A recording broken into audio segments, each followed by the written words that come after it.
ګرانو کتونکو سلامونه کوم. الف خان شیرپویم کیمرامین را سره یاسر خان دی او څنګه چې په 22 تاریخ باندې موږ تاسو سره خبرې اترې کړې وي چې جلسه منسوخ شوه، نو په هغې کې د کارکنانو هغه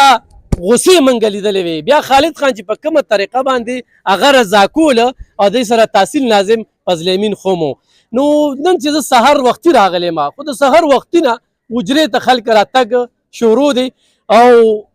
زیاتې پکې راځي. ما چونکې سهار چې وکتل ما یاره هغه شانتې به خلکو کې جذبات نه وي، هغه شانتې به راتګ نه وي، خو د هغې نه زیات خلکه چې کم دی د خالد خان مومند زیم دیره کې راجمع شوي دي. څه احساسات دي دغه کارکنانو جذبې ته څنګه ګوري، بیا پکې رکاوټ راځي. خو په هغه ټیم هم خالد خان ویلو چې دې پرې موږ د چا هم نه منو، موږ به ضرور خو چرې اعلان وشو خو موږ به هغه ځای ته ځو. خالد خان کارکنانو دې جذبې ته احساساتو څنګه ګوري؟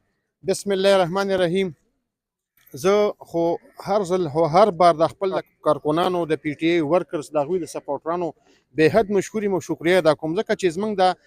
خلک چې کله جلسه کوي نورې پارټیانو تقریبا کال کې نشي کولی، یا د کال نه پس 2 کاله پس چېرته د هغوی یو جلسه یا چېرته برسي یا چېرته بل د هغوی یو ایونټ چې کوم هغوی د پارټۍ سره هغوی یو افیلیټډ یو د هغوی سره د هغې پارټۍ چې کوم د مخکې نه یو پروجیکشن هغې ته میلاو شوی. خو زه دا یو خبره کوم چې د پی ټی ای کم ورکرز دي کم سپورټر دي، زه ایماني خبره دا کوم چې په 22 اګست هغه جلسه ونن 8 ستمبر تقریبا دې کې به دونه ګیپ نه، تقریبا 10 ورځې یا 15 ورځې به دې کې ګیپ وي. خو زه تاسو ته چې د خلکو چې کم جوش دی او کومه جذبه ده، نو زه د هغوی ته سلام پیش کوم، زه هغوی ته خراج تحسین پیش کوم، د هغوی چې کومه مینه ده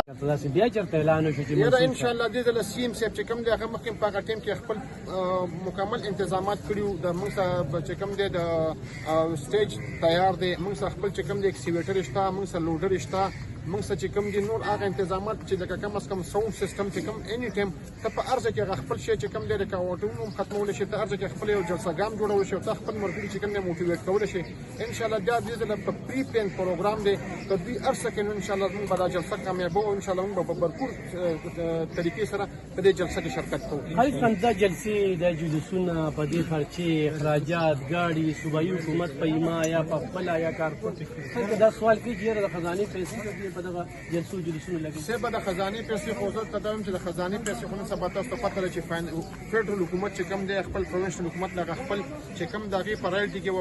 بقایاجات دي، کوم چې زموږ ان اف سی ایوارډ کې کوم زموږ بقایاجات دي، کوم چې ډیویژن پول کې زموږ د میلیټنسي لپاره کومې پیسې میلاویږي، زموږ چې نور دلته کوم د هغوی سره په ټیکسونو کې زموږ کوم شیر کېږي نو هغه د صوبایي حکومت ته نه میلاویږي. نو هغه صوبایي حکومت به دې له جلسو له یا دې له پیسې د کوم نه ورکوي. دا څه جلسې چې کوم دي دلته چې څونه ګاډي دي، دلته چې څونه دي، دا د ورکرانو د دوی په کنټریبیوشن باندې د دوی په ایمه باندې دوی خپل منځ کې په ویلج کونسل کې خپل ملګري راغونډ شي، خپل کنټریبیوشن وکړي، خپله چانده واچوي، ځان له خپل ګاډي وکړي او جلسه پکې وکړي. ځکه که دا اوس مثلا که په موږ ته چې ته یې کوه نو موږ یې هم نشو کولی. په میاشت کې ته 2-3 پروګرامه کوه، په اسلام آباد کې کوه، کله په یو ځای کې کوه، نو دا زموږ دپاره دا موږ هم نشو افورډ کولی. د صوبایي حکومت به څنګه افورډ کړي؟ دا ورکران چې کوم دي د دوی خپله مینه ده، دوی په خپله ځان له ګاډي کوي، دوی په خپله پکې شرکت کوي. قسم دی نن سبا خلک ګاډي موله ورکوي، پیسې موله ورکوي، هر څه وله کوي، خو څوک په هغې کې شرکت نه کوي. دا واحد پی ټي آی چې کومه ده دوی صرف په دې انتظار دي. او زه ته دا یو خبره کوم چې لکه دوی تاسو ته پته چې په 22 اګست چې کومه جلسه پوسټپون شوله، د دوی څونه غوسه وه، د دوی څونه دوی بالکل هغه تاثرات چې کوم هغه تاسو په دې سوشل میډیا ګټلي چې هغه د اورېدو نو او په دې وجه به نور چې هغوی په مینې سره په جذبه سره هغه خپل لیډر چې کوم دی، خپل باني مشر چې کوم دی، د هغه د رهایي لپاره د قانون د بالادستۍ لپاره دا لګېږي، دا ټول جنګ کوي لګېږي، دوی خپل د مستقبل لپاره لګېږي، ټول جنګ کوي. نو دا څه انتظامات چې کوم دی او کوم چې دا موږ جلسه کوو یا څه کوو، نو دا د ورکر په کنټریبیوشن باندې د هغوی په خپلو چاندو باندې په هغوی دا مینج کوي او خدای دې د دوی عزت وکړي، خدای دې د دوی ټول عمر خوشحاله او اباد لري چې دا بیا را مشري موږ له راکړي او موږ سره دوی سره د دوی نه په مشرۍ کې زموږ په قیادت کې دوی موږ سره